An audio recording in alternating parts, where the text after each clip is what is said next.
Саламатсыздар ма, балалар? Мен Рақымбаев Қайрат Қыдырбекұлы. Алматы мемлекеттік көлік және коммуникациялар колледжінің оқыту шеберханасының шебері.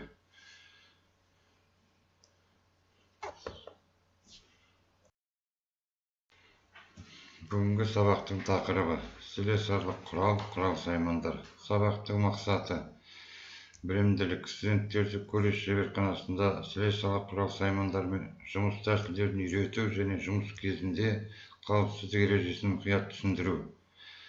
Тәрбиелік мәні студенттерді еңбексүйгіштікке баулу, дамытушылық студенттердің іскерлігін, икемділігін, шеберлігін қалыптастыру.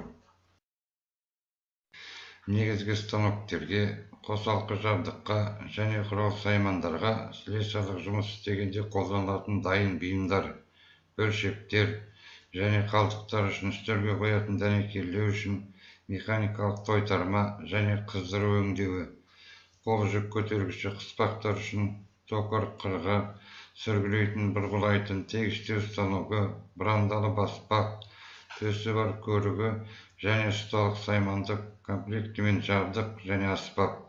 Сонымен бірге тазалау үшін материалдар жатады. Бұрандалы слесарлық қысқыштар, реттелмейтін кілттер, соның немесе бұрандалы алты қырлысына жұтқыншақтары, тұрақты өлшемі болады. Осы уақытта ажырамалы әмбебапты кілттер, кілттің жұтқыншағының нақтылы шекара жұрнақтарды қабылдайтын ашуларын алады. Міне суретте көрсетіле тұр. Назар аударсаңыздар болады. Соңында кілттер дегеніміз не? Міне суретте көрсетілгендей, бір жақты ашық, екі жақты ашық, екі жақты жамылғымен ажыралатын, шет жақты сыртқы квадратымен, шет жақты ішкі квадратымен дөңгелек сомындар үшін бірнеше өлшемдер. Кілттердің өзі бірнеше түрден тұрады. Қышқаштар қосалқы слесарлық жұмыстар үшін қызмет көрсетеді. Оған нәзік металдық материалдарды бүгуге, сонымен бірге өңдеуге және құрастырудың жанында бөлшек ұстап қалуға, аз өлшемдер бұрап алып бұрандыны бұрамалауға болады. Тағайындаулар және конструкцияға байланысты қышқыштардың келесі түрлерін танып біледі. Істеуіштер құрамалы. Суретте көрсетілгендей, мына суретте мысалы слесарлық қышқыштар. Металдарды кесу дегеніміз металдарды бөлшектеу, бұйымның пішініне және өлшеміне қарай кесуді қолмен, қайшылармен, ыршақты қайшылармен, немесе механикалық тәсілмен, механикалық ножовкалармен, дискілі аралармен жүзеге асырылады. Қол қайшыларын қол қалыңдығы 0,5-1 мм болат бетшелерін және қалыңдығы 1,5 мм болады. Түсті металдарды бетшелеріне кесуге арналған қайшыны оң қолға 4 саусақпен жұдырыққа қыса ұстайды. Кішкене саусақты қайшы ұстатқыштары арасына орнатады. Қайшымен кесу тәсілдері.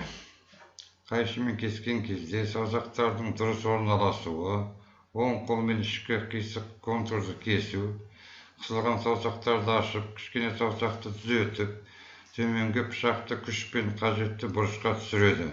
Бетшені сол қолмен ұстап тұрып, кесетін пышақтардың арасына орналастырып, жоғарғы пышақты белгіленген сызықтың ортасына орнатады. Содан соң рукоятканы оң қолмен саусақтарымен қысып кеседі. Оң жақ қолды қайшыларымен сағат тілі бағытымен, сол жақ қолды қайшыларымен сағат тіліне қарсы бағытымен, бетшелі металдарды түзу сызық бойымен және қисық шұлғымай оң жақ қолды қайшыларымен кеседі. Қайшының да бірнеше түрлері болады. Отырғышты, тескеге қысылған отырғышты қайшылар, қол қайшыларынан үлкен көлеммен ерекшеленіп, қалыңдығы 2 мм-ге дейінгі бетшелі металдарды кесу үшін қолданылады. Төменгі рукояткасын тескеге немесе стол бетіне мықтап бекітіледі. Отырғышты қайшылардың өнімділігі ыңғайсыздығына байланысты төмен, сондықтан көбінесе қолданылмайды. жұқалау қалыңдықты бетшелі металдарды түзу сызық бойымен кесу үшін бір ұстатқышын тесікке қысып қойылатын қайшыларды қолдануға болады. Пружиналы қайшы. Пружиналы қайшы келесі өнімдерден тұрады. Бірінші рукоятка, екі шарнерлі звено, үшінші винт, төртінші пышақ, бесінші тесіктері бар диски осылардан тұрады. Қауіпсіздік ережелері. Қол арасымен жұмыс жасаған кезде келесі ережелермен жүру керек. Жұмыс жасаған кезде пышақ тілікшесі түгелдей қолданылу керек. Қол арасымен асықпай, жаймен жұлқымай, минутына 30-60 қос жүріс жасалу керек. Тез кескен кезде адам тез шаршайды. Пышақ тілікшесі тез қызып кетеді. Кесу процесі аяқтауға жақындаған кезде пышақ үстіне басуды азайту керек. Себебі пышақ тілікшесі ұясынан атып шығып, зақым әкелуі мүмкін. Кесу кезінде пышақ тілікшесін қыздырмау керек. Үйкелуді азайту мақсатында пышақ тілікшесіне минералды май немесе графитті май жағып тұру керек. Жезді және қоланы кесу үшін жаңа пышақ тілікшелерді пайдалану керек. Себебі пайдалануда болған тістер кеспейді, тек сырғанап тұрады. Пышақ тілікшесінің қабырғасындағы тістерінің біреуі болса да, сынған кезде жұмысты дереу тоқтату керек. Жаңасын ауыстыру қажет. Суреттерде көрсетілгендей назар аударсаңыздар болады. Ал енді балалар, үй жұмысына мұқият назар аударыңыздар. Мына сұрақтарға жауап бересіздер. Негізгі станоктерге, қосалқы жабдыққа және құрал саймандарға слесарлық жұмыс істегенде қолданылатын құралдарды атаңыздар. Бұрандалы слесарлық қысқыштардың негізгі атқаратын қызметтері қандай? Соңында кілттер дегеніміз не? Қышқаштар қосалқы слесарлық жұмыстар үшін қызмет көрсетеді. Қайшымен кесудің қандай тәсілдерін білесіздер. Назар аударғандарыңызға рахмет.